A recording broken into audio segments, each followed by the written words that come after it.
sixth session, I'm going to take you outside the canonical texts, outside the biblical texts. Most of the quotations I've given you so far have been from the Old Testament, the New Testament, and one or two from the Book of Enoch, which was in fact considered scripture by the first Christians. But in the last 50 years, there has been a massive shift in the amount of material available to biblical scholars to provide a context for interpreting the scriptures. So much so that the old idea by scripture alone, sola scriptura, which was the great Protestant mantra, that now, if you apply that to scholarly processes, is just plain irresponsible. Sola scriptura, perhaps for a pulpit, I would never dream of taking as my text something that had just been dug up in a cave in Egypt, but I would not scruple to illuminate a biblical text by what has been revealed from things that have come from a cave in Egypt. So in the last 50 years, the landscape has changed. And what we're now dealing with is, in effect, bits from a great shipwreck that have been washed up on many different shores. We know that in the early years of Christianity, there was the violent cessation of Jewish culture in Jerusalem and Judea. The temple was destroyed in AD 70, and then 65 years later, there was more formal expulsion of the Jews. A lot of the evidence for early Hebrew Christianity must have been destroyed in those upheavals simply because there is virtually nothing left. And so we are now, if you like, learning to recognize elements from that culture, from that religion, if you like, that have been washed up on distant shores. And so we are looking at material that has been preserved in Egypt, material that has been preserved in what used to be called Mesopotamia, all sorts of places. And some of this material seems rather strange, but that's only because we have not been used to using it. And so in the last 50 years or so, there has been a great interest in what are called Merkava texts. Merkava is the Hebrew name for the divine throne in heaven. And it literally means a chariot, because they imagined the heavenly throne to be a throne on wheels. The divine chariot, and this is where the Lord was enthroned. This is what the mystics saw when they ascended in their mystical ascents to stand before the throne, before the Merkava, and they saw the hosts of heaven all around. They reported what they saw, what they learned. And there's a whole vast area of this Merkava literature, which is now becoming more easily available. I say more easily available. It's still not widely available. A lot of it is still in, quite formidable specialist texts. But this is the term Merkava, chariot mysticism, and we shall be mentioning a little bit of that in the next hour. Much more famous, of course, are the discoveries at Qumran, the so-called Dead Sea Scrolls, and not just at Qumran, but other places around that area, some down at Masada, for example. And these have thrown all sorts of unexpected lights on the religious situation in Palestine at the time. it used to be thought that you could make a comparison between the teaching of Jesus and the teaching of the Jewish rabbis. And for a long time, it was fashionable to find the sayings of Jesus echoed in the Jewish rabbis. There was a wonderful, very learned volume, Strack Billebeck. And people used to go through that and say, oh, look, Rabbi so-and-so said the same as this bit of the Sermon on the Mount. And that was what passed for scholarship, and that was fine, until somebody pointed out that so many of the rabbis quoted in this magnificent collection, in fact, lived centuries after Jesus. So that was a little bit embarrassing, and footnotes were rewritten and that kind of thing. And then there were these materials found from Qumran. And, for example, the War Scroll. People read that and they said, this looks very, very like the Book of Revelation. Now, the Book of Revelation, they hadn't been able to find a pigeonhole for that, because you can cope with letters, you can cope with Gospels. Well, what do you do with something like the Book of Revelation? So it was quietly put to one side. And then suddenly there's Qumran with the War Scroll, and people suddenly think, so they were writing stuff like that. Qumran has caused a revolution, not least because there are fragments of the Hebrew Bible that have been identified from Qumran, which have a different text from the Hebrew text that we now use. If any of you has never seen a Hebrew text as it's now used, I've got one here, and you're welcome to come and have a look at it. Now, what do you do when you find a pre-Christian Hebrew text of, say, Isaiah or, say, Deuteronomy that differs from the present Hebrew text, but agrees with early Christian quotations? See, before there was this evidence from Qumran, people said things like, oh, well, the Christians were kind of tweaking it a bit to make the prophecies say what they wanted them to say. And, that's just an example of how unreliable, all that sort of stuff. And then Qumran turned all that the other way around. And the question then became, what happened to the versions of the Hebrew Bible, certain texts, such that they did not survive after the advent and importance of Christianity? So the question was turned on its head. There were a variety of versions of the Hebrew Bible and the books of the Hebrew Bible at the time of Jesus. And it's quite clear, for example, that the version of the book of Isaiah, which is assumed by, for example, St. Luke's account of the walk on the road to Emmaus, that the Messiah should suffer these things and enter into his glory, that presupposes the version of Isaiah that is found among the Dead Sea Scrolls, not the version that I have in my post-Christian Hebrew here. So the Christians were taking their prophecies very often from a version of the Hebrew scriptures that is not the one we have today. That raises all sorts of questions. Then there has been a rise in interest in literature associated with the figure of Enoch. Some fragments of Enoch, and they are fragments, have been found in Aramaic among the Dead Sea Scrolls. Then there's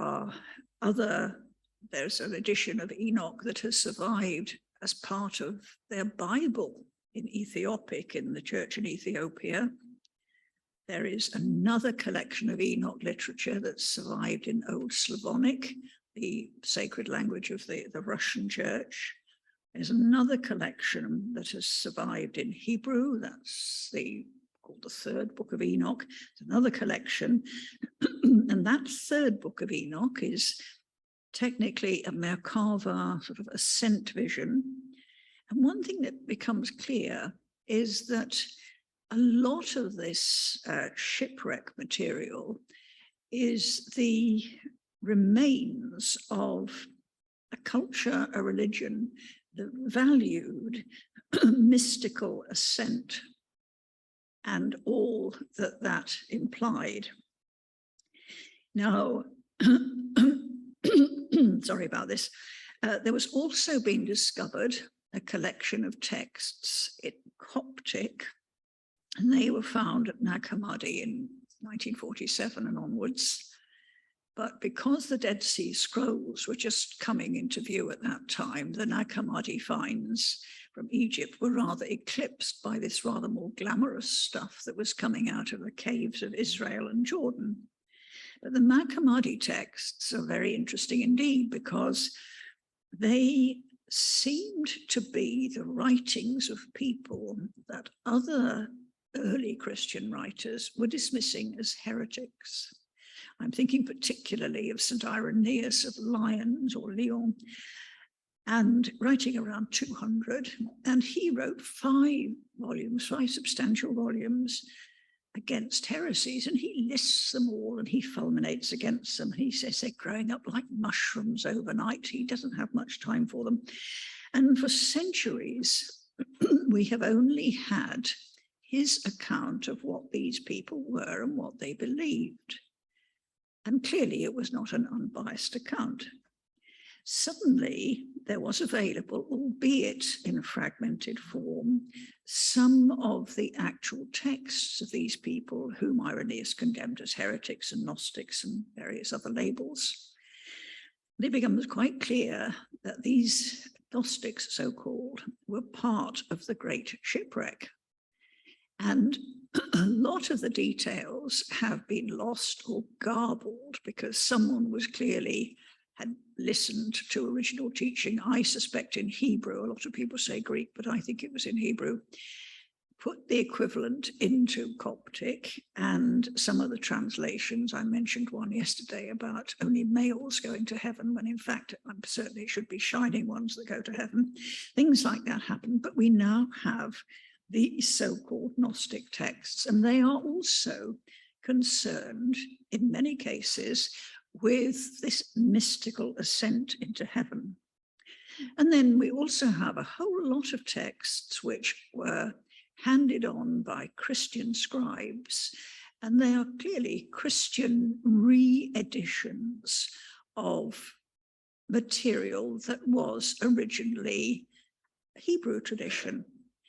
And one of the texts we're going to look at in a moment is one of these, one that received a Christian reworking, perhaps about 100 AD, but you can never be certain about these things. But we're now going, certainly what we are going to do now is to look at Isaiah outside the canonical sources. So this is our second exploration of Isaiah. Now, Ben Sira is non-canonical for Protestants, but the book of Ben Sira has been in the Greek canon ever since there was one. And this is what he says. Ben Sira was writing in Jerusalem about 200 BC. And this is what he says. By the spirit of might, Isaiah saw the last things, comforted those who mourned in Zion, revealed what was to occur to the end of time, and the hidden things before they came to pass. So that is how Ben Sira, a learned man in Jerusalem, 200 BC, knew Isaiah. Now, there is a reference to the people mourning in Zion in the canonical Isaiah, but revealing what was to occur to the end of time and the hidden things before they came to pass, that is not in the canonical Isaiah. So where did Ben Sira get this snippet of information about Isaiah? Then there's another book called The Lives of the Prophets, probably written in Hebrew. It was known in the time of Jesus. And this described how Isaiah provided miraculous water when Jerusalem was under siege. Now, water is always symbolic of something other than water. And it's interesting that this survives in Christian manuscripts in several of the ancient Christian languages. But that's all I'm going to say about the lives of the prophets. But here we are with Enoch. Now, Enoch, a pre-Christian collection of texts with temple and high priestly affinities. There's no question that this is temple material, considered to be scripture by the first Christians. And it's actually quoted in the New Testament in the letter of Jude, which, as you know, only has one chapter, so it only has a verse reference. It was of these fallen angels that Enoch, in the 7th generation from Adam, prophesied. So the first Christians were using Enoch as a book of prophecy. Now, what is particularly interesting about Enoch is that it preserves all sorts of fragments of material from an interpretation and a view of the history of Jerusalem that is not that of the canonical texts. A stylized history of Jerusalem, which I'm quoting from here, where each era is a week. And this is what it says about the 6th week. In the 6th week, this corresponds to the period of the monarchy in Jerusalem, so the period of the first temple. In the 6th week, all who live in the temple shall lose their spiritual sight. That's exactly what Isaiah prophesied. They shall have eyes and see not, ears and hear not. And the hearts of all of them shall forsake wisdom. Well, that again is implied in Isaiah. In it, a man shall ascend. Now, he is often identified as Elijah. I think it's Isaiah. And then at the close of that week, the house of dominion, just a name for the temple, shall be burned with fire, and the whole race of the chosen ones shall be dispersed. So these people clearly are writing from the point of view of those who did not go along with Josiah's changes and purge. These are the people who would claim to be preserving the original. And it included a man who was ascending. And then, and this is the important one, in the 7th week, that's the beginning of the post-exilic period, the Second Temple, an apostate generation shall arise, the people who restored the temple and collected the scriptures and compiled them and passed them on and edited them, are viewed by the Enoch tradition as apostate. Many shall be its deeds, and all its deeds will be apostate. They write off completely the Second Temple. So these would be the people who would have said, oh, yes, the temple, but that's that old harlot on the hill. That's where it comes from. Now, the man who ascends in the vision is Isaiah. The heavenly ascent was practiced by the older priesthood, by Isaiah's disciples, and then this might surprise you, by Jesus and by St. John. Jesus, we know, reported the experience of a mystical ascent when he himself, remember he was alone in the wilderness, he must have told his disciples what he experienced. And he experienced being taken up, mystical ascent. And on his mystical ascent, he is threatened by Satan. If you are a son of God, if you are a son of God, he's tempted to doubt. Jesus practiced mystical ascent. And at one point, the devil shows Jesus all the kingdoms of the world in a moment of time. That's the giveaway phrase, because the Merkava mystics looked out from the Holy of Holies in their visions. From a point of view beyond time, they looked out and they saw the whole creation and all time in a single moment. So all the cities of the world, all the kingdoms of the world in a moment of time. That's a giveaway. Jesus was one of these mystics. And then, of course, St. John, the book of Revelation, we know all about that. But the mystical ascent into heaven was characteristic of Isaiah and his disciples. And those who had practiced and achieved this ascent were believed to be transformed by this experience. When you entered the Holy of Holies, which is what you did in this mystical ascent, possibly literally as well, but the mystical ascent, once you had entered the Holy of Holies, that experience transformed you into a being of the Holy of Holies. Holy of Holy means infectiously holy. So once you had caught the holiness, when you came down from your mystical ascent, you were yourself a holy one, a saint or an angel. And people who had achieved the mystical ascent were regarded as people who were no longer living the life of this world. They were in this world, but not of it. Now, this book called The Ascension of Isaiah, this is a Christian expansion of older material. It was compiled about 100 CE, 100 AD.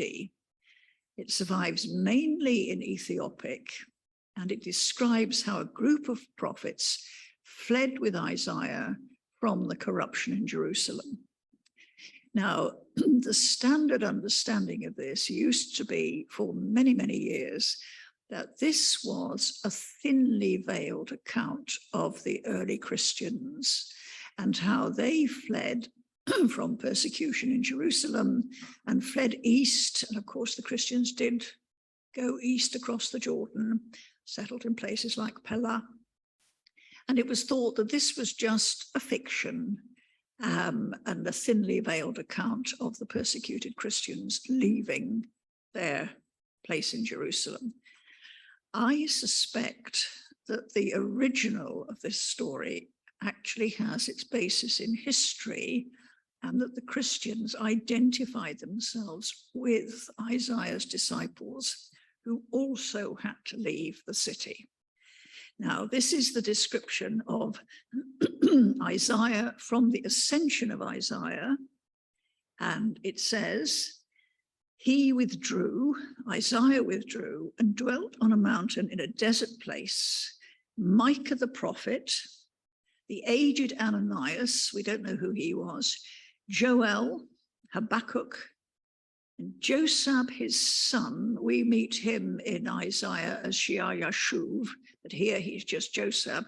Many of the faithful who believed in the ascension into heaven withdrew with Isaiah, and they dwelt on the mountain. So there is a group of people who believe in and practice the mystical ascent, and also the possibility of the human being transformed into an angel or a divine being, what is technically called theosis. And this is linked to Isaiah and his circle.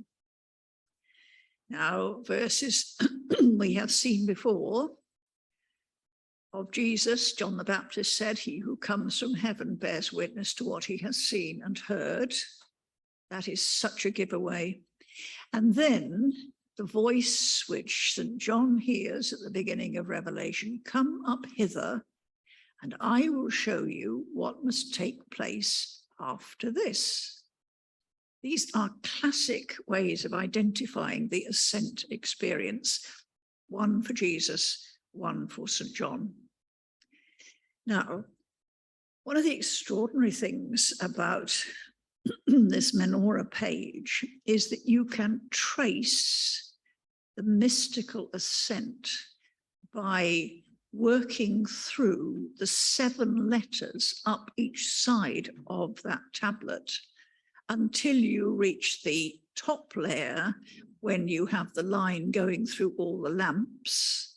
And from that position, you can look out into the highest heaven, which is the 2 lines at the top. And this is a very brief and rough outline. If a proper exposition of this takes a very long time, so I haven't exactly given all the details here, but just to give you an idea, if you start at the bottom, the red arrow, and because it's the same letter at each end, it can mean the one bending low. It does mean the one bending low in worship. Then you move to level 1. That's the green arrow going across, and that describes the one who is bending low. Now, these are all quite complicated Hebrew operations, and I'm not going to, be diverted into those at the moment. The third arrow, the blue one, is something going dark. Again, this is an attested experience of the ascending mystic. Then level 3, the red arrow, the feeling of terror. Then number 4, the green arrow, which you can read both ways. It can either mean the stream, and you know there was a stream of water in the mystic's experience, or light or fire coming out of the sanctuary. If you you find this in Isaiah 53, if you read the text amongst the Dead Sea Scroll fragments and the pre-Christian Old Greek, that's the one we call the Septuagint. In reverse, it means seeing or sight. So he's gone a little bit higher up. Then we get to the number 5. And if you read that from the left, it says knowledge. If you read it from the right, it says witness. And then just some quotes from Isaiah again, my witnesses, my servants. And then, this is where it gets quite complicated. We have to go to the ascension of Isaiah, chapter 8. And this is where we have a description of Isaiah's ascent through the heavens. And when he gets to the 6th heaven, which on our tablet corresponds with the row of lamps going across, this is what the glorious angel says. From the 6th heaven and upwards, there are no longer angels on the left and right, nor is there a throne in the middle. Well, that's quite true, because we've reached a point, we've got to the top of the lamp. And the angel took me, that's Isaiah, into the 6th heaven, where all the angels looked the same, and their praise was the same. When I was in the 6th heaven, I thought the light of the 5 heavens was like darkness. So he is really dazzled when he gets into the 6th heaven. So we're looking for angels who are all the same to the left and the right. There's no division, and they're all praising, and the man ascending is looking at a great light. Here we are, the line of black dots, which we know as the 7 lamps of the menorah, but right at the beginning of yesterday, I told you that they were understood as the 7 angels, or the 7 men. This is the line of the 7 angels who stand in unity in the 6th heaven, and they all share the name. They are all in some way part of the one name. This is the mystical unity. And the red line going across from the triangle on the left to the right says the name. So these 7 beings are the 7-fold presence of the name. Yahweh in 7-fold form. You find him in the 7 archangels that keep doing things in the book of Revelation, but we haven't time for that. Then if you look at the reverse of that line, so you're reading it from the right to the left, you find it says mas, which is the utterance of praise. Remember, these angels, according to the Ascension of Isaiah, all look the same and they were all praising. But there are other ways of reading that word. One is the act of suckling, where we know that they all drew their nourishment from the lady, or it could also be the one who goes out, or the place of going out, the door. Remember the beginning of Revelation 4, in heaven I saw an open door. So we've got to the viewpoint, and then we go a little bit further up. He led me into the seventh heaven, and I heard a voice saying, how far is he who dwells in the flesh to ascend? And another voice said, the holy Isaiah is permitted to come up here, for his robe is here. That's the word to remember. And he took me up into the seventh heaven, and there I saw a wonderful light. And one of the angels showed me books, and they had writing, but not like the books of this world. I wonder what they were. So these are the top two lines. This is heaven, and this is one way of reading absolutely symmetrically what is encoded in these letters. So if you take the red line at the bottom and you read the two outside boxes, so you start on the right where the black dot is, and you read that letter, the shin, and then the letter on the left, which is the ayin, that gives you gazing. And that is exactly what the ascending mystic did when he reached the heaven where all the angels were the same. He gazed.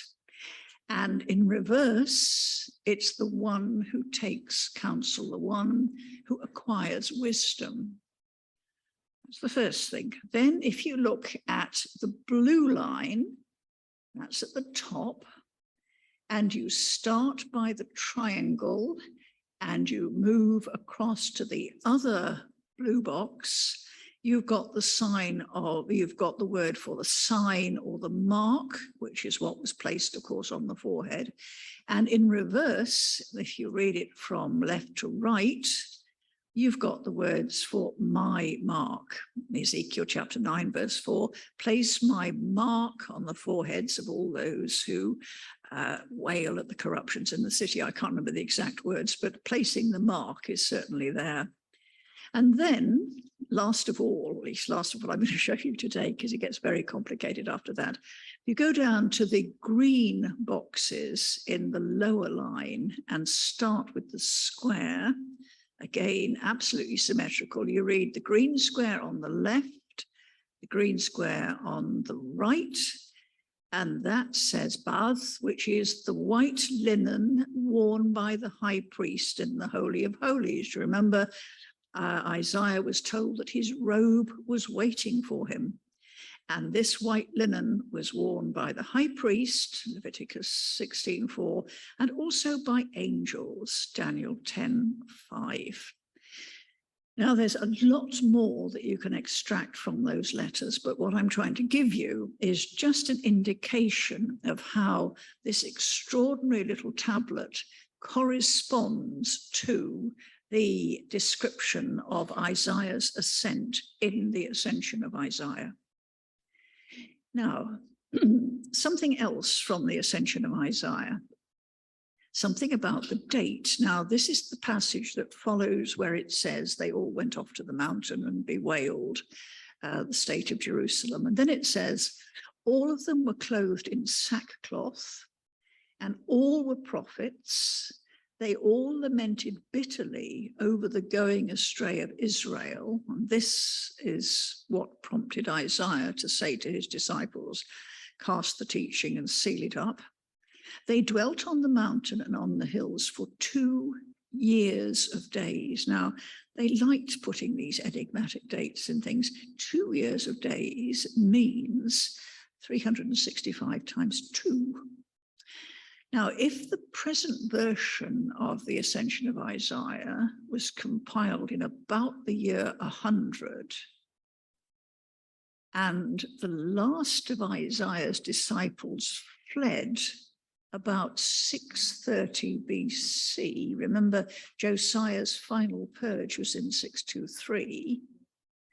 Then those disciples were still there 730 years later, and the Christian editor knew about them and knew how long they'd been there.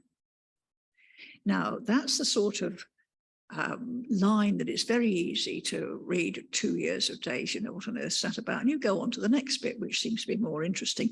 But this seems to be betraying the fact that the editor, compiler, expander of this kind of second edition of the Ascension of Isaiah knew the people of whom this book spoke. Now, I'm going to read to you now, or tell you now, about another book called The Revelation to the Magi. That's just the modern name for it. This is a Syriac text about the Magi.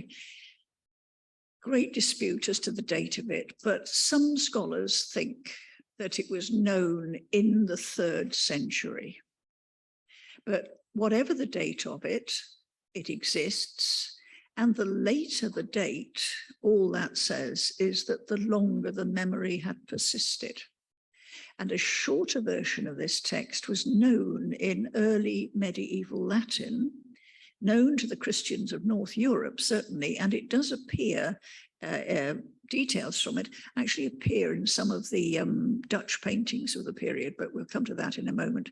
Now, if you want to read it, this is the only easily accessible source for people who are not privileged to have access to great libraries. And this is a privilege I much value.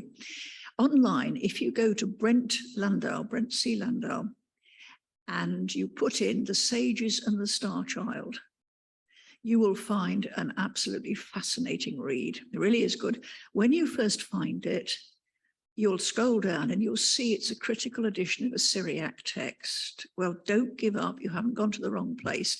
Keep going until about page 70 or something like that, a long way down. Then you will be in for a very big and exciting read. It's his translation. He's got a lot of notes with it, which are very interesting, but you don't need to read all the notes. You can just read the story. And it's fascinating. If you only read the first 10 chapters, you'll never see Matthew chapter 2 in the same light again. So I do recommend that. But when you've got plenty of time, because it's quite heavy going, it's a scholarly work. Now, what does this book describe? Well, it describes a group of 12 royal priests descended from Seth, who was the 3rd son of Adam. They were the Sethites. Now, you remember Adam's first 2 sons. Cain was driven off to the east, the metal worker. Abel was killed by his brother, and Seth inherited the priesthood because Adam was the first high priest. And these royal high priests were called the Magi, and the book says that this name means they were the silent ones, and you recognize silent ones already. I haven't got time to go into the wordplay there, but they lived in exile on a place called the Mountain of Victories in the land of Shir, which is Seir. And they kept Adam's books in a cave, and they handed down the mysteries of the books and the secrets of the words. Now, why should you need a separate detail of the secrets of the words in these books? They're kept in a cave on the Mountain of Victories in the land of Shir, is how this text put it, but that's clearly Seir. Right, here we have a diagram again. And this is, if you read round from the black dot, down across and then up, it says, they will draw near. And that is the technical term used for priestly service at the altar. It's used in Exodus. It's also used in Ezekiel when he's describing who will be permitted to serve as a priest in the restored temple. And if you read it in reverse, as you so often have to do with these, it says, she will increase or flourish.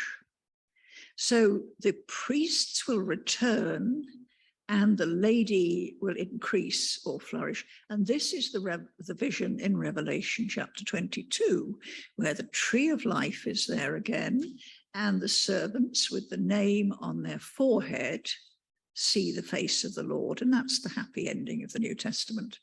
Now, these priests who return, you see, that's the same diagram in black, but I've got two colored lines emphasized. The priests who return are the sons of Seth. So if you read the red line upwards, it says Seth. If you read the blue line upwards, it says the exalted ones of, it's what the Hebrew calls a construct, the exalted ones of Seth. These are the priests who will be returning. Now, Isaiah 61, and remember, this is the passage that Jesus read in the synagogue at Nazareth and said, "Today these words are fulfilled in your hearing," and they threw him out. That passage continues, "You shall be called the priests of the Lord. Instead of your shame, you shall have a double portion. In your land, you shall possess a double portion." These exiled priests would come back and be recognized again. And this is how Jesus begins his ministry in Luke's gospel.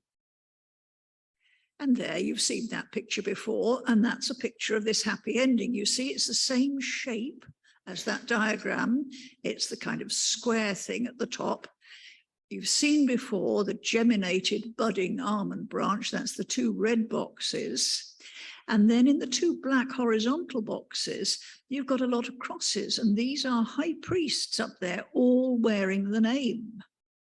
And the happy ending of the book of Revelation is his servants shall worship him. They shall see his face, and his name shall be on their foreheads. So if you're doing an illustrated edition of the book of Revelation, that's your back page. Right.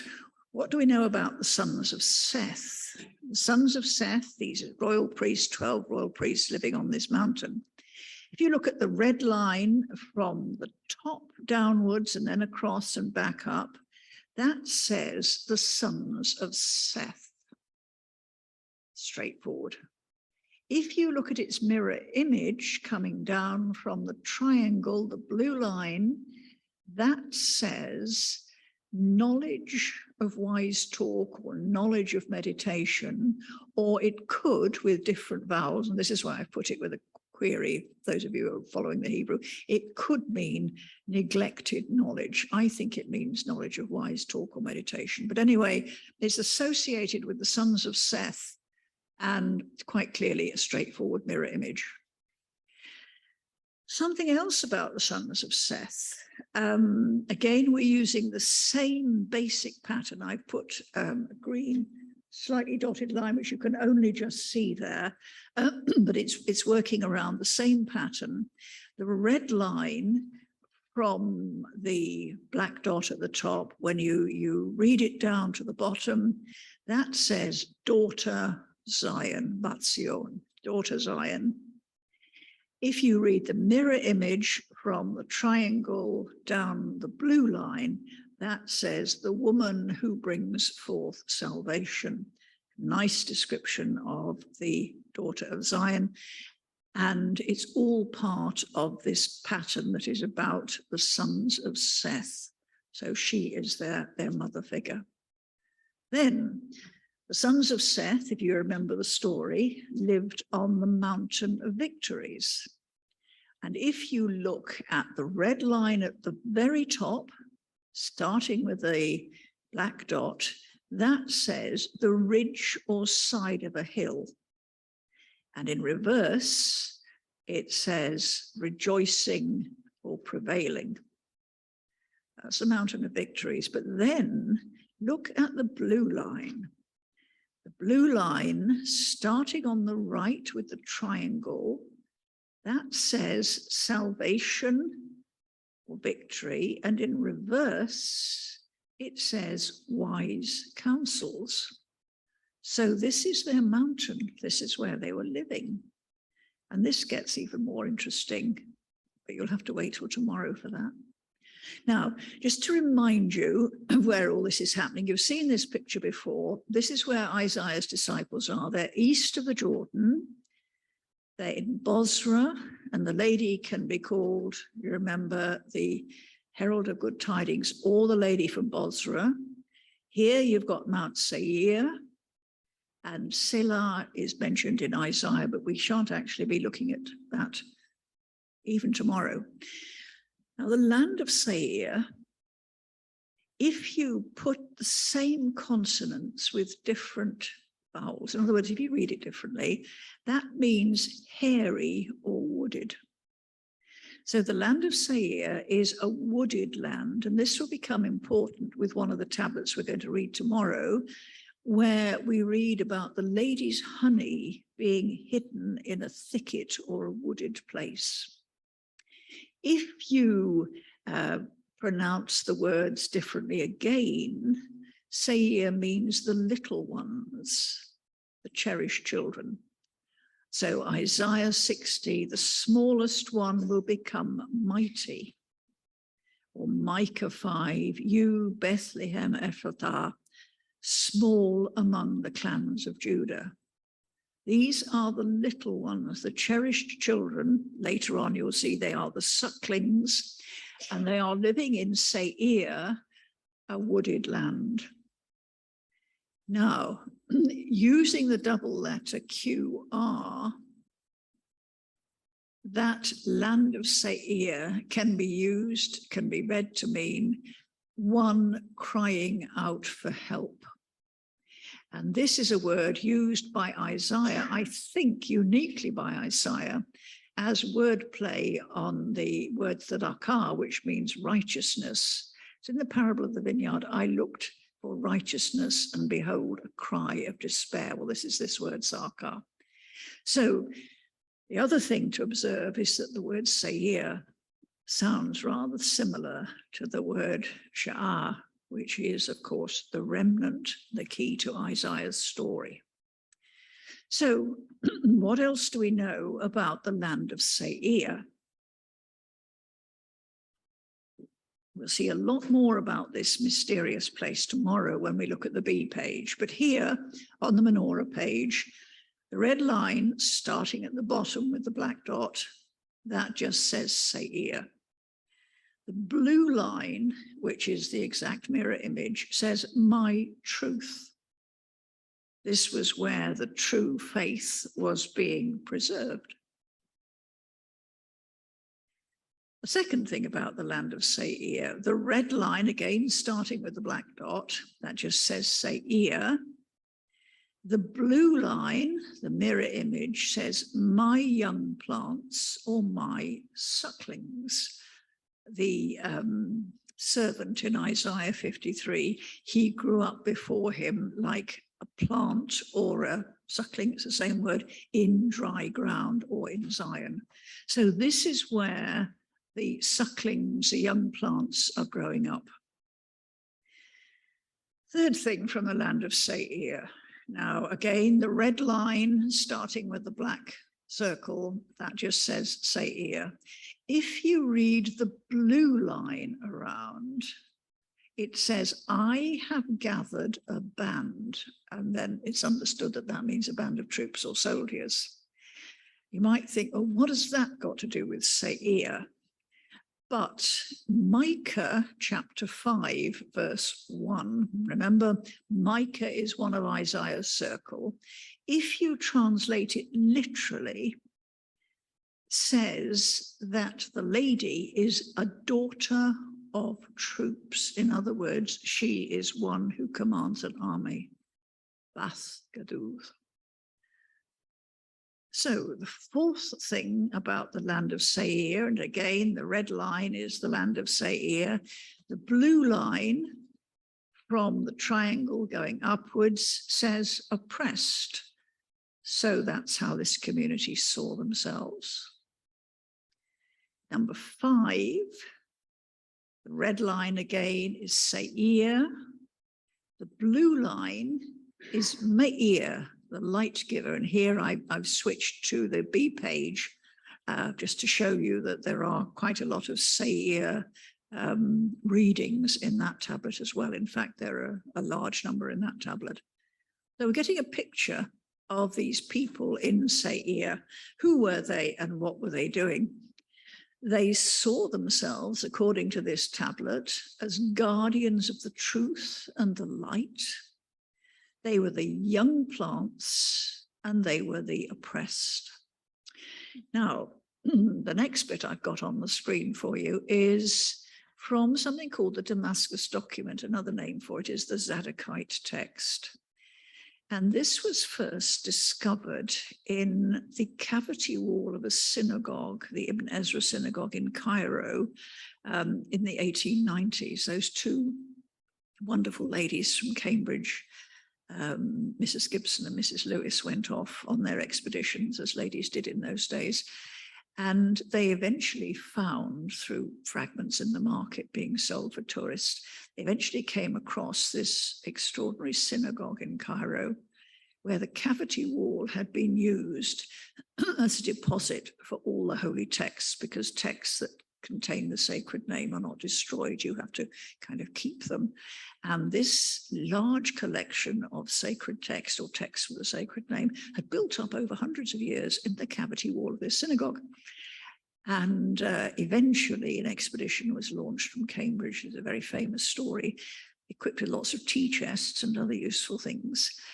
And scholars from Cambridge went out, and these tea chests were brought back to the Cambridge University Library. And there's a very famous picture, which became a postcard for some time, of all these tea chests and some of their contents over trestle tables.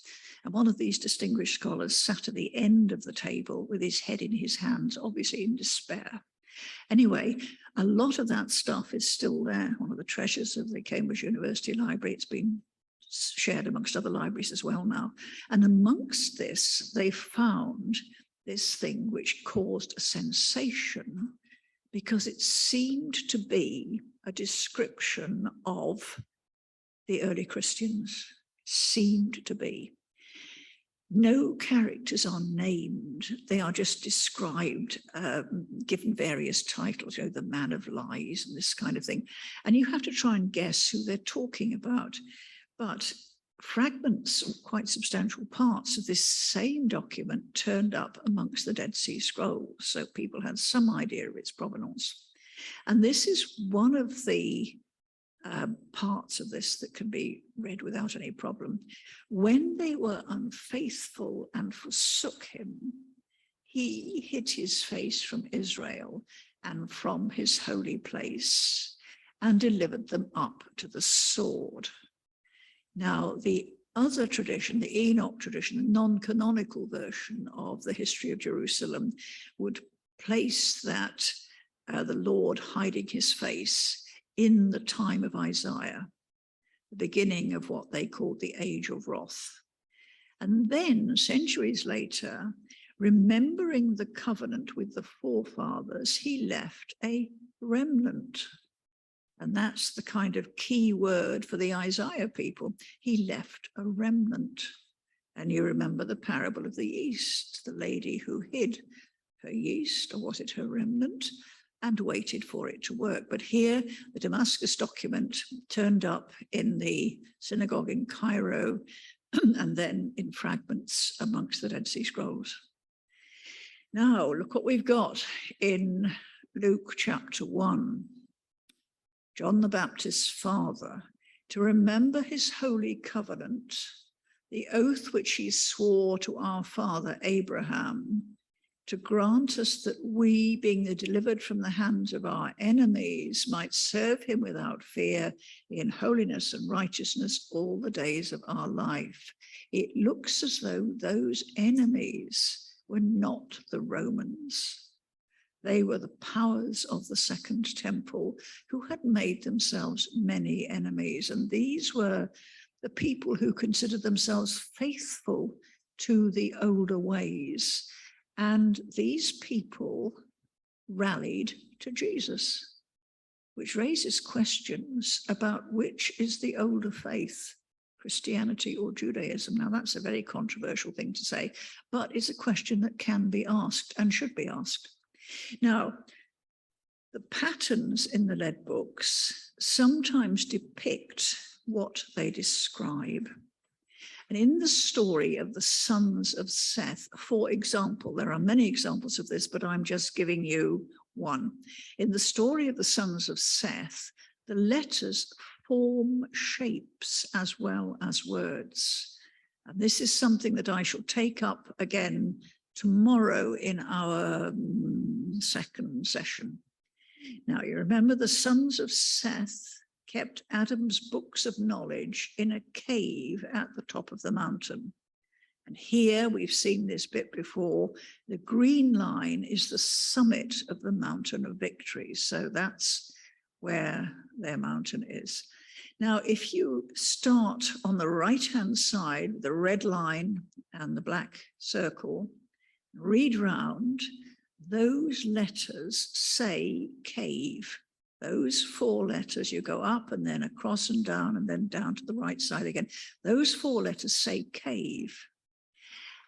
If you look at the exact mirror image of that red line, and in fact join it up to make a proper quadrilateral, that's what the dotted line is for, the blue line from the triangle says the precepts of a wise man, presumably the teachings of Adam, and there they are in the cave at the top of the mountain of victories.